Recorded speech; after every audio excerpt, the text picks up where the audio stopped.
욥기 41장 11절의 말씀입니다. 우리 한 절이니까 한 목소리로 크게 공독하도록 하겠습니다. 누가 먼저 내게 주고 나로 하여금 갚게 하겠느냐? 온 천하에 있는 것이 다 내 것이니라. 아멘. 참 욥기의 여러 내용들이 있죠. 욥기는 사단들이 우리를 침노할 때 가장 많이 쓰는 방법이에요. 가장 정죄할 때 네가 잘못했잖아. 네가 잘못했기 때문에 이런 형벌을 받는 거야. 그래서 우리가 어설프게 교회를 다니신 분들은 내가 교회를 빠졌기 때문에 하나님께서 나를 벌 주실 거야. 이런 생각들을 할 때가 많습니다. 내가 잘못했으니까는 잘못하고 이런 잘못이 이런 불상사가 나에게 일어나고 있지 라고 생각할 때가 많습니다. 근데 욥기를 자세히 보면요, 명확하게 하나님은 말씀하고 있어요. 고난이라는 것이 나의 잘못으로만 주어지는 것은 아니다. 네, 고난이라는 것은 그 히스기야가 얘기했듯이 고난이라는 것은 나에게 평강을 주기 위한 도구로서 하나님께서 사용하시기도 하세요. 내가 단지 잘못했으니까 하나님께서 벌을 주신다. 어떻게 보면 그 말은 굉장히 은혜로운 말입니다. 내가 잘못 길을 가고 있어요. 그런데 하나님께서 징계를 하세요. 그러면 감사한 거죠. 감사한 거죠. 우리 자녀들이 잘못을 하고 있어요. 그 자녀들에게 내 마음이 아프더라도 징계를 합니다. 왜 합니까? 잘 돼요. 고난, 더 크게 만날 고난을 만나지 말라고 하는 거예요. 그렇죠? 아이들에게는 아빠한테 혼나고 또는 매를 맞으면은 그게 그 자녀들에게 고난이라고 말할 수 있어요. 이 아프다, 고난이다 라고 생각할 수 있어요. 그러나 부모가 자녀를 징계하는 이유는 무엇입니까? 더 큰 고난을 피하라고 잠깐의 고난을 주는 것이죠. 그러니까 징계를 하신다는 것은 감사입니다. 은혜예요.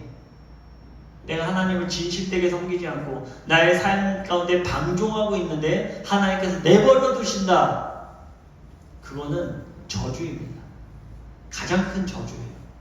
로마서에서 뭐라고 얘기합니까? 그 악인들은 내버려 둔다라는 거예요. 하나님께서 오히려 그 잘못을 더 하게끔 만들어 준다라는 거예요. 그러니까 네가 이 잘못하고 있지? 더 크게 잘못해. 더 크게 범죄해. 왜? 내가 너를 반드시 징계하고 그 길을 예비하기 때문에. 오히려 우리 삶에 징계가 있다는 것, 하나님을 온전히 바라보지 않고 나의 삶 가운데 방종하고 있는 가운데 하나님께서 징계하신다는 것, 그것은 큰 은혜입니다.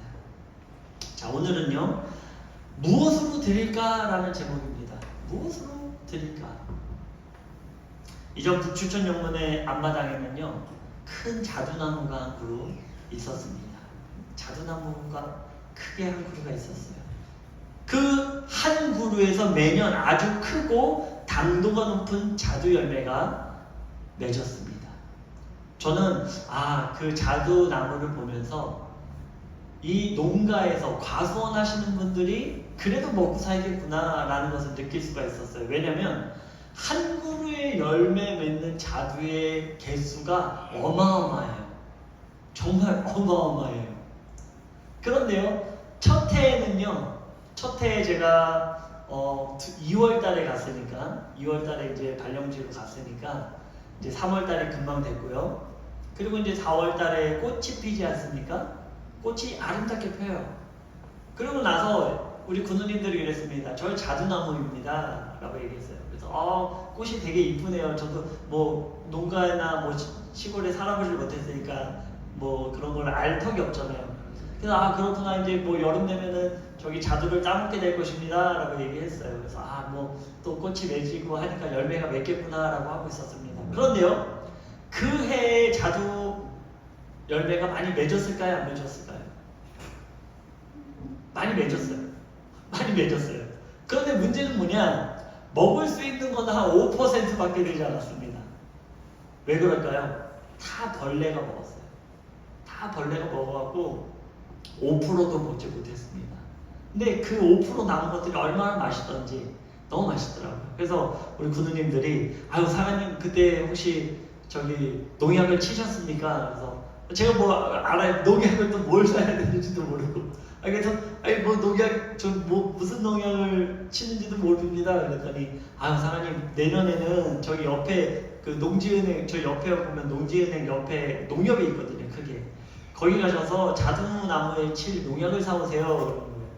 아, 예, 알겠습니다. 내년에는 제가 이제 그 딱 꽃이 딱 이제 맺으려는 그때 농협 가가지고 자두나무에 줄 농약을 좀 주십시오 했더니 이만한 걸 주더라고요. 근데 그 이만한 거 다 쓰면 안 된다 그러더라고요. 요만큼만 써요. 물에 희석해갖고 이만큼만 써요. 그래서 그거를 이제 희석해갖고 요 퍼프 하는 거 있잖아요. 그게 하나 있더라고요. 그래서 거기에다 이제 타가지고 꽃이 딱 맺을 때 열심히 뿌렸어요. 열심히 혹시 몰라서 2번 뿌렸습니다. 사다리 타고 올라가서 그 해에 자두열매가 많이 맺었습니다.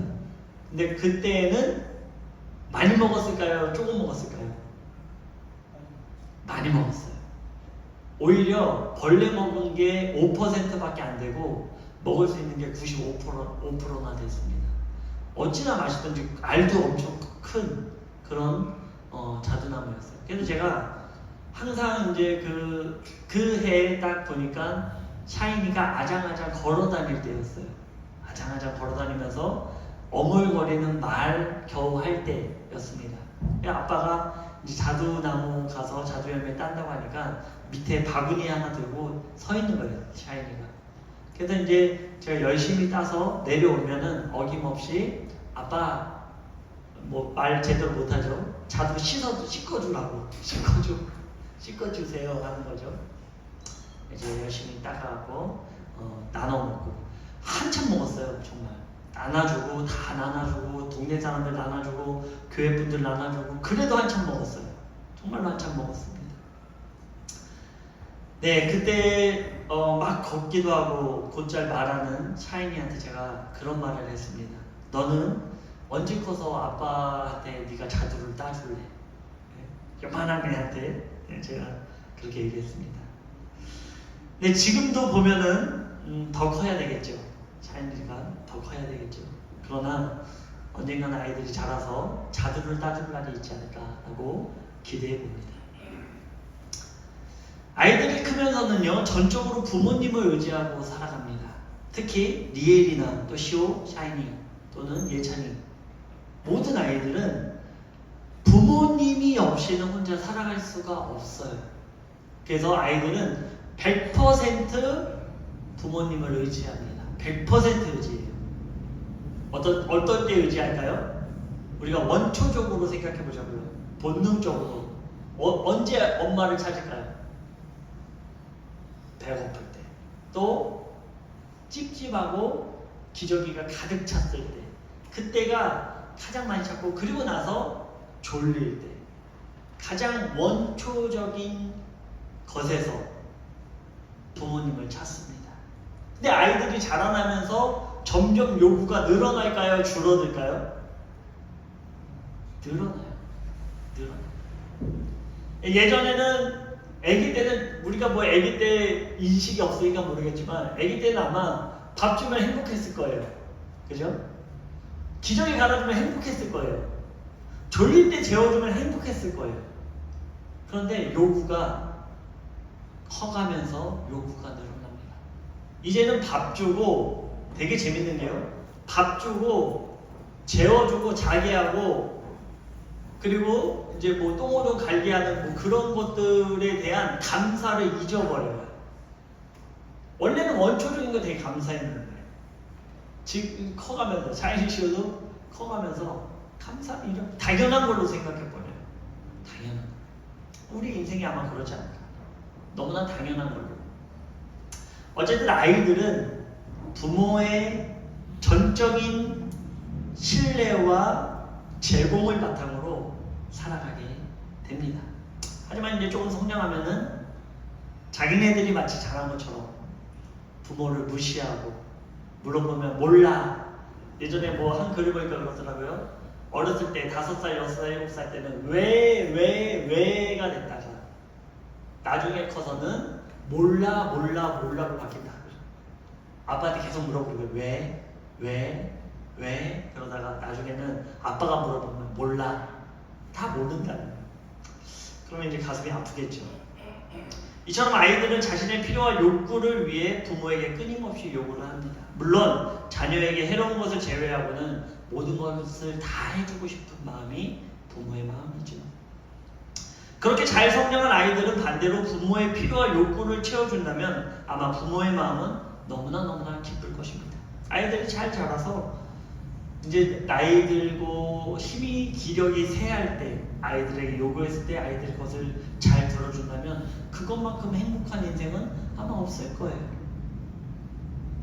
그렇습니다. 아이들이 성장하면서 많은 것을 부모에게 요구하듯 우리 신앙인들도 마찬가지로 하나님을 섬기면서 우리는 끊임없이 우리의 필요와 간구를 하나님께 올려드리고 살아가고 있죠. 이렇게 해주십시오. 또는 저렇게 해주십시오. 이것은 어떤 신앙일까요? 어떻게 생각하세요? 하나님 이렇게 해주세요. 하나님 저렇게 해주세요. 이 신앙 어떻습니까? 바람직한 신앙이에요. 아주 바람직합니다. 가장 바람직한 신앙이에요. 왜? 하나님께 나아가 구한다는 것은 하나님을 인정한다는 거예요. 내가 가질 수 없는 것을 하나님께 간구한다는 것은 나의 신적인 존재를 내 안에서 인정하고 있다는 것이죠. 하지만 스스로 편할 때는 찾지도 않다가 급한 일이 생기면 하나님을 찾고 또한 자신이 원하지 않는 문제가 생기면 하나님을 탓하기도 하는 게 인간입니다. 그러니까 우리의 필요에 대해서 하나님께 끊임없이 요구를 해요. 잘못된 게 아니죠. 온당합니다. 맞습니다. 그러나 자녀들이 성장하여서는 더 이상 부모에게 손을 벌려서는 안 되겠죠. 오히려 그때는 어떻게 해야 됩니까? 하나님, 아버지 어머니 필요한 게 뭐 있습니까? 우리 예전에 광고 하나 있었죠. 귀뚜라미 보일러. 무슨 광고였죠? 어떤 타이틀이었죠? 아버님 집에 보일러 하나 놔드려야 있어. 부모의 필요를 채워주는, 그죠? 당시에 굉장히 선풍적인. 그래서 저희 집에도 귀뚜라미 보일러를 가지고 있었던 기억이, 대성 보일러가 있었고 귀뚜라미가 있었는데 저희 귀뚜라미를 썼던 것 같아요. 그 문구 때문에. 그렇습니다. 보통 아이들은요, 많은 필요를 부모님한테 제공받고 있으면서도 감사를 까먹고요. 또 자신에게 있어서 잘못된 일들이 있으면 자기 탓을 하지 않아요. 누구 탓을 합니까? 부모 탓을 해요. 샤이니 씨도 그래요. 뭐만 잘못되면은 우리 탓입니다. 하나님은 우리의 부모와 비슷합니다. 그분의 사랑을 가늠해 보는 것은 쉽지 않지만 아마도 우리 부모님의 사랑이 조금은 비슷하게 이해될 수 있지 않을까라고 생각하죠. 꽤 오래전에 구자원 목사님이라는 분이 계셨어요. 혹시 아십니까? 구자원 목사님. 트로트를 하시는 목사님이, 당시에는 이제 전도사님이셨어요. 그때 나오셔서 트로트 무슨 프로그램이 있었는데 거기에 나오셨어요. 그래서 굉장히 인기를 그때 당시에 끌었습니다. 우리 기독교인들 사이에서. 그분의 노래의 가사가 어떠냐면 이렇습니다. 아따 참말이여 믿을 수 없겠는디 하나님이 인간이 되어 대신 죽어주셨다고. 이게 그분의 가사였어요. 그분은 우리에게 믿을 수 없을 정도로 자신의 목숨을 주기까지 사랑하셨다라는 내용을 이 가사에 홍작으로 넣은 것이죠. 굉장히 각 교회들마다 뭐 12월 크리스마스라든지 이럴 때 다들 막 그 고무장갑 끼고 와가지고 이 노래를 불렀던 기억이 있습니다. 그렇습니다. 하나님은요, 우리를 사랑하시는데요, 그 필요를 어디까지 채워주실 수 있는 분인가, 우리가 요구하는 것에 대해서 어디까지 그 요구를 들어줄 수 있는 분인가를 잘 나타내는 문구예요. 어디까지 채워주실 수 있습니까? 우리의 욕구 어디까지? 자기가 죽기까지 우리 요구를 채워주실 준비가 되어 있는 분이에요. 얼마든지.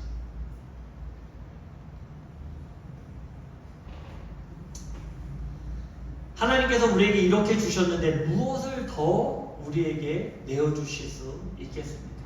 여기까지 주셨는데, 생명까지 우리에게 주셨는데, 우리는 그 생명으로 말미암아 지금 살아가고 있는 대상들이에요. 우리는 보너스 인생을 살아가고 있는 거예요.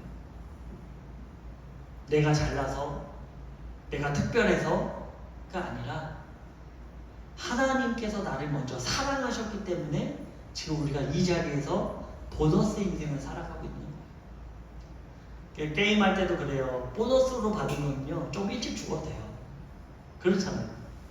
보너스로 받기 전까지는 어떻게 해서든지 살아남아야 되지만 보너스 인생은요, 말 그대로 보너스예요.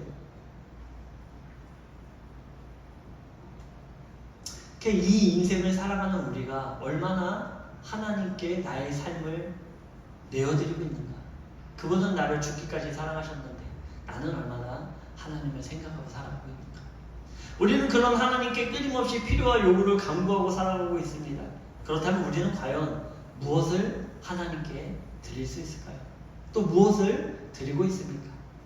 나의 날마다의 삶 가운데 하나님께서 나에게 예수 그리스도의 피를 묻혀주시고 예수 그리스도의 성령의 물을 부어주시는데 우리는 무엇을 하나님께 날마다 드리고 있냐라는 것이죠.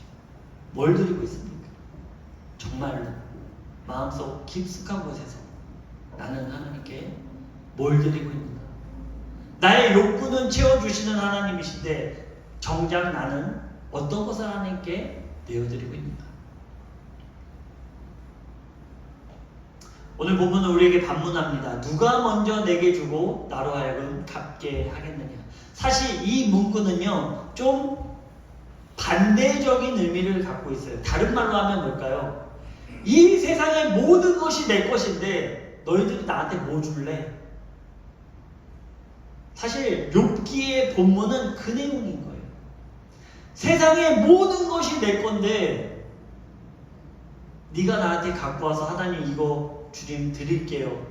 이것도 내 건데 원래 내 건데. 그런 의미를 갖고 있어요.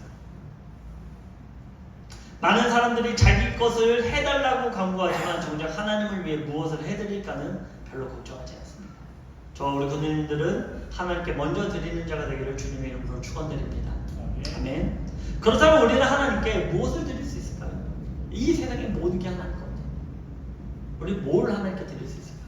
또 그것을 드렸을 때는 하나님께서 우리의 인생을 어떻게 책임져 주실까요? 세 가지로 나눠보려고 합니다. 첫 번째는요, 먼저 하나님께 뭘 드릴 수 있을까요? 뭐 드리면 좋을까요? 제가 요즘에 많이 강조하는 건데 뭐 드릴 수 있을까요? 하나님께 뭐 드릴 수 있습니까? 우리 예찬이 아버님은 뭐 드릴 수 있습니까? 하나님께 뭐 드릴 수 있습니까? 어디까지? 네, 글쎄요. 그렇죠? 우리 박성길 구두님은 뭐 드릴 수 있습니까? 마음. 예, 맞습니다. 너무 중요합니다. 하나님께 첫 번째는 우리가 감사를 드릴 수 있어요. 감사. 왜? 하나님 우리에게 먼저 주셨잖아요. 줬으면 우리 아이들한테 항상 가르치는 게 뭡니까? 어른들이 뭐 주면 감사해. 그죠? 의도적으로라도 우리는 가르칩니다. 왜? 누군가 무언가를 나에게 줬을 때는 감사하는 마음이 있어야 돼요. 감사하는 마음이 없는 사람들은 감정적으로 문제가 있는 사람입니다. 그래서 우리가 흔히 사회에서는 사이코패스라든지 또는 뭐라고 합니까? 소시오패스 뭐 이렇게 얘기를 하죠. 첫 번째는 우리가 하나님께 드릴 수 있는 거 뭐 드릴 수 있습니까? 세상의 모든 게 하나님 건데 감사를 드릴 수 있다는 거예요. 감사를. 우리는 인생을 살아가면서 감사의 제목이 많을까요? 불평 불만의 제목이 많을까요? 오늘 하루 살아가면서 불평 불만이 많습니까? 감사가 많습니까? 감사가 많아요? 내가 아침에 일어나서 하나님 감사합니다. 잘 때도 하나님 감사합니다. 일이 잘못돼도 하나님 감사합니다. 이게 맞습니까? 아니면 아우 차가 왜 이렇게 막힙니까? 왜 밖에 저렇게 소란스럽게 아침부터 시끄럽게 합니까? 왜 오늘 이런 문제가 해결되지 않았습니까? 왜 이 일은 아직도 이렇게 부정부패에 깔려서 좋아질 기미가 보이지 않습니까? 사람들은 일반적으로 불평불만을 입에 달고 살게 됩니다. 전에 이런 말이 있습니다. 감사할 일이 있어서 감사한 것이 아니고 내가 먼저 감사를 해서 감사한 일이 생긴다고요. 사실 이 말은 진짜예요. 구약과 신약 통틀어서 감사라는 단어가 몇 번 나올까요? 대략 몇 번 나올 것 같아요? 감사 1000번. 또 다른 분들요. 우리 김원갑 부교님 몇 번 나올 것 같습니까? 감사 1500번. 그죠? 우리가 보통 생각하면 감사가 어마어마하게 많이 나올 것 같아요. 그런데요 200번이 안 나옵니다. 189번 정도밖에 되잖아요. 그런 법밖에 안 나와요. 그런데 그 나오는 감사라는 단어 중에 가장 많이 사용한 두 사람이 있습니다. 신약에 한 명, 구약에 한 명. 누굴까요? 다윗. 신약에는 바울. 이들은요 하나님께 감사할 제목이 있어서 감사한 사람들이 아니에요. 다른 말로 하면요 감사하지 못할 것을 감사함으로 감사의 제목을 받은 사람들이 다윗과 바울입니다. 물론 이제 제가 지금 빌립보서 강의를 준비하고 있는데요. 바울의 삶은 사실은 감사하고는 굉장히 동떨어져 있어요. 우리 인간이 봤을 때. 그런데 깊숙이 들어가자면 바울은 감사의 제목으로 넘치는 사람이었습니다. 인간의 눈을 제하여 버리면 감사의 제목이 넘치는 사람이었어요. 출애굽한 이스라엘 백성들은요 광야길을 걸으면서 감사의 제목보다는 불평 불만의 제목이 많았습니다. 그렇죠. 특히 먹고 마시는 문제에 불평 불만이 많았습니다. 어떻게 보면 불평 불만하는 것이 당연해 보일 수도 있어요. 하나님 우리를 내보내주셨으면 당장 가나안 땅으로 이끌어 주셔야 될 거 아닙니까? 라고 인간적인 생각을 할 수 있죠. 하지만 이들이 잘못한 것은 당장의 현상만을 바라봤다라는 거예요. 눈을 들어 하늘을 보면 낮에는 구름 기둥과 밤에는 불 기둥이 있었고요. 매일 아침마다의 만나를 주시는 하나님의 손길을 누릴 수가 있었습니다. 근데 제가 서두에도 말씀드렸듯이 본능적인 것이 해결되니 감사를 잃어버려요. 우리 인간들은 그런 존재입니다. 리엘이 예찬일 때는 먹는 거, 자는 거, 싸는 것만 해결되면 행복했는데 크고 나면 그거는 당연하게 돼버리는 거예요. 감사를 잃어버립니다. 지금 이스라엘 백성들이 이와 같습니다. 전에 이런 말이 있죠. 호의를 베풀었더니 호의가 권리가 돼버렸다. 참 사람들이란 존재는 이런 존재예요. 호의를 베풀어 줬으면 그걸 호의로 날마다 감사하고 살아가야 되는데 호의로 느끼지 않고 그게 내 삶에 당연해서 주어지는 것이라고 생각해서 나중에는 권리가 돼버립니다. 왜 이거 안 해줬어요? 이게 사람이에요. 좋은 마음으로 호의를 베풀었지만 나중에 이것이 끊어졌을 때는 원망과 불평 불만을 끊임없이 내뱉게 됩니다. 출애굽 당시 이스라엘 백성들은 딱 이와 같았습니다. 10가지의 재앙을 보고 홍해의 사건과 구름 기둥과 불 기둥 그리고 만나와 메추라기 기적을 보았습니다. 하지만 이것이 감사의 제목이 아닌 당연한 것으로 받아들이게 되었죠. 그리고 오히려 있는 것은 감사하지 않고 없는 것에만 불평 불만을 했어요. 없는 것에만. 전혀 희생하려고 하지 않았어요. 내 삶에 있어서 희생이라는 것은 동떨어진 말이었어요. 내가 좀 희생하지, 내가 좀 한번 해보지 라는 마음은 전혀 없었어요. 그냥 나에게만 좋은 것들, 내가 평안한 것들, 내 자리에만 안주하는 것들에만 감사할 줄 알았지, 내 자신이 희생해서 하나님께 나가고자 하는 희생은 눈을 씻고 찾아봐도 없었습니다. 하지만 하나님을 믿는다는 것은 희생이 뒷받침돼야 돼요. 희생 없는 믿음은요, 가짜 믿음이에요.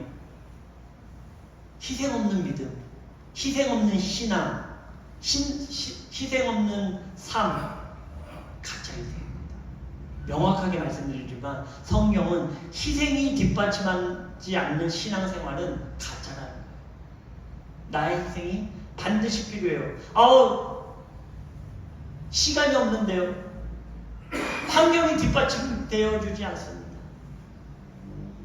희생이 없는 거예요. 남은 희생해도 되지만 나는 희생할 수 없다는 거예요. 이스라엘 백성들이 광야길에서 이와 같았습니다. 전혀 희생하려고 하지 않았어요. 시편 50편 23절 같이 한번 읽어볼까요? 시작. 감사로 제사를 드리는 자가 나를 영화롭게 하나니 그의 행위를 옳게 하는 자에게 내가 하나님의 구원을 보이리라. 아멘. 감사로 제사를 드리는 것, 순양의 기름보다도 귀하다 그래요. 하나님은 순종하고 하나님께 감사하는 것, 그것이 모든 제사보다도 뛰어난 제사다, 뛰어난 예배다라는 거예요. 어떨 때 하나님께 감사해야 돼요. 하나님, 우리 교회가 지금 이렇게 작은 인원이지만 하나님 감사합니다. 왜요? 이유를 찾으려면 수백까지 찾을 수 있지 않겠습니까? 그렇죠? 반대로 불평불만을 한번 가지려고 생각해 봅시다. 수만 가지도 만들어 볼 수 있어요. 그죠? 그러나 하나님은요, 모든 상황 가운데 감사로 제사를 드리라 이거예요. 오늘 이 자리에 우리 모인 우리가 하나님께 감사로 예배를 드리라는 거예요. 그런 자들에게는 하나님께서 하나님의 구원을 보이시겠다. 이 구원을 보이시겠다라는 단어에는요, 많은 의미가 함축되어 있습니다. 우리 영혼의 구원뿐만 아니라 그 영혼이 구원받기 위해서 우리의 삶의 구원을 하나님께서 약속해 주시는 거예요. 어떤 자들에게? 감사하는 자들에게, 하나님의 감사로 희생하는 자들에게 하나님은 구원을 보여주실 것입니다. 아멘. 그렇기 때문에 하나님께 진정으로 감사하십시오. 정말로 불평불만을 끊어내는 노력을 한번 해보자고요. 하나님, 왜 이렇습니까? 왜 이 모양이 이 꼴입니까? 왜 이 나라는 변하지 않습니까? 그러지 말고요. 하나님, 제가 한번 변화시켜 볼게요. 아니지, 외국인이 지금 영향력이 없지만 한번 해볼게요. 감사합니다. 나에게 이런 마음을 주셔서. 저도요, 운전할 때마다 굉장히 노력하고 있어요. 이 차는 왜 이 한가운데 버스가 서 있을까? 그 생각을 하면서 동시에 하나님, 아니죠. 원래 그런 거죠. 두 번째는 뭐가 있을까요? 하나님께 또 뭐 드릴 수 있을까요? 감사드리고. 두 번째는요, 영혼 구원으로 드릴 수 있어요. 영혼 구원으로. 예수님은요, 누가복음 15장에서 세 가지의 비유를 말씀하십니다. 어떤 비유죠? 어떤 비유 있을까요? 기억나는 비유 있으십니까? 네, 세 가지.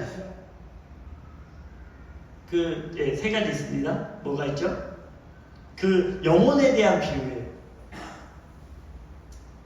잃어버린 양을 찾아 나서는 목자의 비유. 또 하나는 뭡니까? 한 드라크마를 잃은 여인의 비유. 마지막으로 하나가 뭡니까? 잃어버린 아들을 다시 되찾는 탕자의 비유. 이렇게 세 가지가 등장합니다. 이 세 비유의 끝은 항상 마무리가 똑같이 마무리가 돼요. 뭐라고 하면 됩니까? 내가 너희에게 이르노니 이와 같이 죄인 한 사람이 회개하면 하늘에서는 회개할 것 없는 의인 99으로 말미암아 기뻐하는 것보다 더하리라.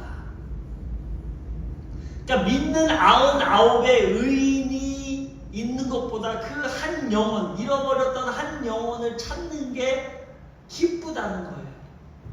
기쁘다는 것입니다. 하나님의 기쁨을 알 수 있겠습니까? 하나님의 기쁨.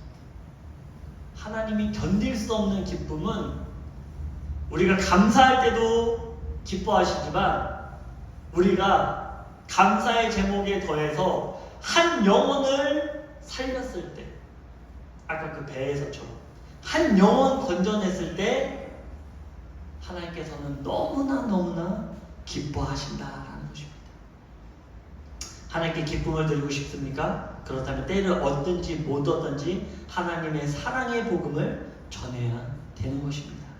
바로 한 영혼이 예수 그리스도를 나의 구주로 고백하며 구원 얻는 것이 하나님이 받으시는 최고의 기쁨이다라는 거예요.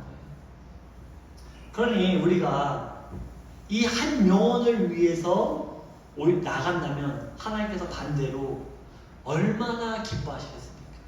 그리고 얼마나 그 행위에 능력을 더해 주시겠습니까? 바울은 빌립보서에 이렇게 고백하고 있어요. 내게 능력 주신 자 안에서 내가 모든 것을 할 수 있다. 내게 능력 주신 자 안에서. 그 의미는 무엇입니까? 하늘로부터의 주시는 능력이 나의 모든 일을 감당해 주신다는 거예요. 그것이 무엇입니까? 그 능력이 언제 나타난다는 것입니까? 하나님의 능력은 언제 주어질까요?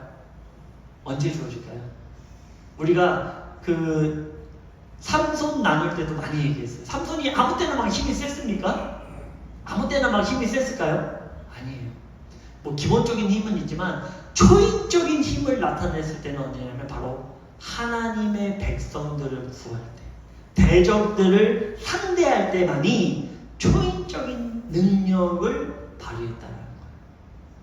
바로 그 초인적인 능력이 언제 나타나냐? 오늘날에는 한 대상을 만나서 하나님의 복음을 전할 때 그 능력이 우리 삶 가운데 나타납니다. 그러니 하나님 제가 하는 모든 일을 통하여 하나님께 영광 올려드리겠습니다 라고 했을 때는 하나님이 능력을 부어주세요. 어떤 것을 보고? 우리의 중심을 보시고 아 정말이구나 진짜구나 라고 했을 때 하나님이 우리에게 능력을 부어주세요. 바로 영혼 구원으로 하나님께 드릴 수 있습니다. 마지막 세 번째로는 뭘로 하나님께 감사를 표현할 수 있을까요? 뭘로 드릴 수 있을까요? 마지막 세 번째. 자, 첫 번째는 뭐라고요? 감사로 하는 게. 두 번째는요? 영혼 구원. 마지막 세 번째로는요? 지극히 작은 자에게 선대하는 것으로 하나님께 드릴 수 있어요. 마태복음 25장 35절에서 46절은 지극히 작은 자에게 선대한 의인과 임금, 즉 하나님과의 대화가 등장합니다. 우리 한번 읽어볼까요? 자, 제가 임금을 얘기해 줄 테니까 우리 군우님들이 의인을 얘기해 주시기 바랍니다. 내가 줄일 때 너희가 먹을 것을 주었고 목마를 때 마시게 하였고 나그네 되었을 때 영접하였고 헐벗을 때 옷을 입혔고 병들었을 때 돌보았고 옥에 갇혔을 때 와서 보았느니라. 자, 의인 얘기합니다. 주여, 우리가 어느 때 주께서 줄이신 것을 보고 음식을 대접하였으며 목마르신 것을 보고 마시게 하였나이까. 어느 때 나그네 되신 것을 보고 영접하였으며 헐벗으신 것을 보고 옷 입혔나이까. 어느 때 병드신 것이나 옥에 갇히신 것을 보고 가서 벗었나이까. 자, 임금 왕이 얘기합니다. 내가 진실로 너희에게 이르노니 너희가 여기 내 형제 중에 지극히 작은 자 하나에게 한 것이 곧 내게 한 것이니라. 아멘. 우리가 사는 현대사회는요 개인주의를 넘어 극이기주의 사회를 살아가고 있어요. 그래서 제가 아까도 말씀드렸지만 내 희생은 말도 안 되는 얘기예요. 말도 안 되는 얘기. 오늘날에 더 심해졌어요. 예전에 80년대 제가 어렸을 때만 해도 교회라는 것은 이기적인 집단들이 아니었어요. 굉장히 자기헌신. 교회들이 당시에 우리가 성장할 수 있었던 70년대, 60년대부터 80년대까지 성장할 수 있었던 원동력은 어디에 있었냐? 저는 자기희생이 있었다라고 생각해요. 자기희생. 근데 오늘날의 자기희생은 교회에서 이제는 남 얘기가 돼버렸어요. 오히려 그 희생을 강요하잖아요. 그럼 이 교회를 다 떠나버리고 합니다. 내 희생이 없는 데가 좋거든요. 안전하고 평안한 데. 고생스러운 데는 싫어요. 아니 삶도 힘들어 죽겠는데 교회까지 가서 내가 힘들어야 됩니까? 교회에 와서 더 힘드셔야 돼요. 저는 그렇게 생각해요. 교회에 와서 더 힘들어야 돼요. 교회에서 더 힘들면 삶이 평안해집니다. 제가 그거는 개런티 할 수 있어요. 교회에서 힘들어지면, 교회에서 희생하면요, 삶이 쉬워져요. 삶이. 믿으십니까? 아멘. 아멘. 나만 좋으면, 내 가족만 좋으면 끝이다라는 생각을 오늘날 사회는 살아가고 있습니다. 솔직히 그렇지 않습니까? 남보다는 내가 좋은 것, 남보다는 내가 잘 되는 것에 관심을 갖고 살아갑니다. 하지만 하나님은 나보다 약하고 어려운 사람들, 그리고 나 자신이 아닌 다른 누군가의 필요를 채워줄 때 하나님께서 우리 인생에 주목하신다는 거예요. 나의 것을 가지고 희생할 때 많은 사람들은요 그렇게 생각해요. 아, 저는 정말 열심히 믿고 있어요. 내가 그 이상의 것들을 넘치게 소유하고 살아가고 있으면서 그 조그만 것 하나님께 내어주면서 나의 역할을 다 하고 있다라고 생각을 해요. 근데 예수님께서 요구하시는 것은 뭘까요? 제자된 삶을 살아가시는 영혼들에게 예수님께서 원하시는 것은 너의 모든 소유를 팔아 가난한 자들에게 나눠주고 나의 길을 따라가.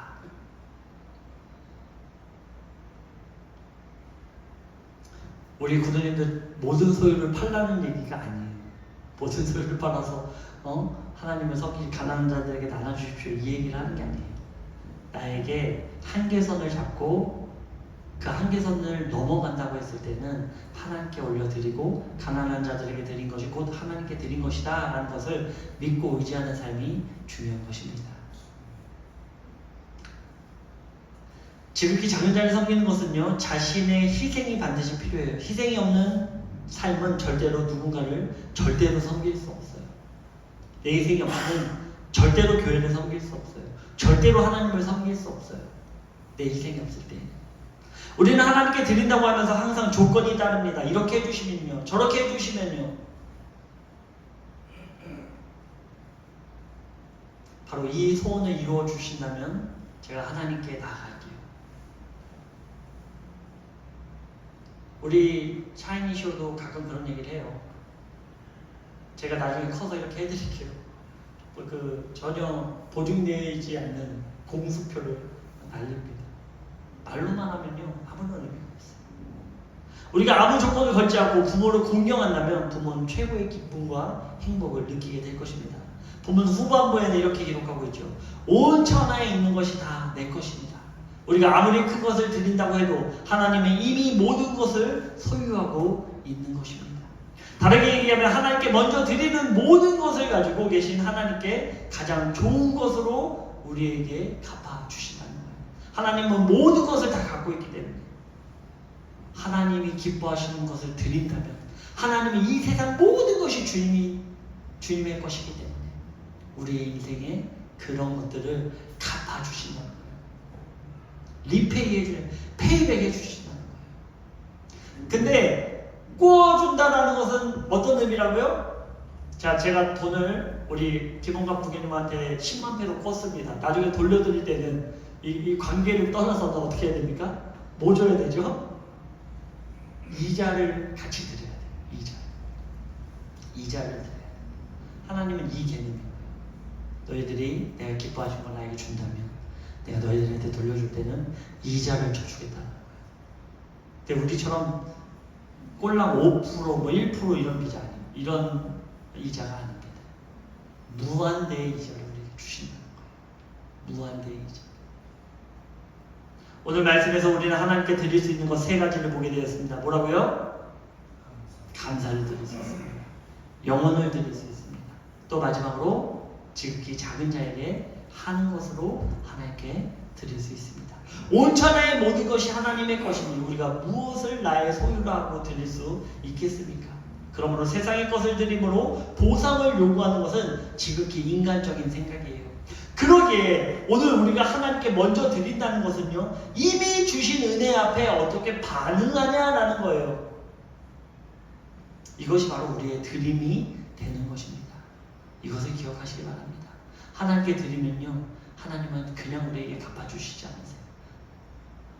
사랑하는 만일라 한인 영문 군도 여러분, 우리는 이제 나의 모든 삶 가운데 나만의 필요를 잠시 내려놓고 하나님의 필요를 따라 먼저 드리는 자가 되어 하나님께 갚음을 있는 일상을 살아가시기를 주님의 이름으로 축원드립니다. 아멘. 기도드리겠습니다.